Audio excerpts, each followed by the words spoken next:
Nasty houses.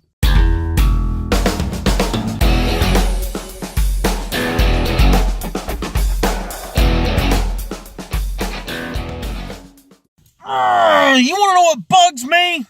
People who have a nasty house and want me to get rid of their bugs.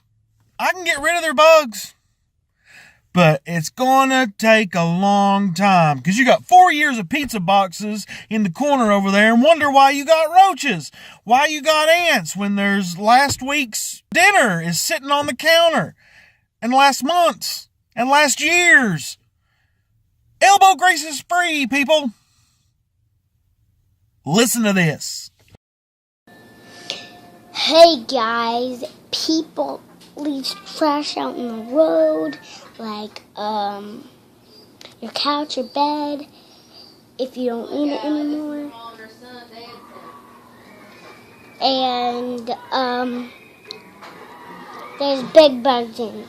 And if you want it again, you need to call pest control.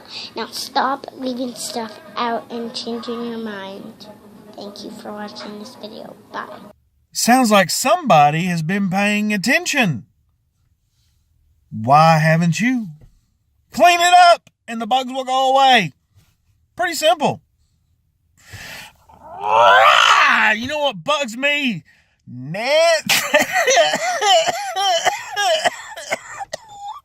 Killing me, Smalls.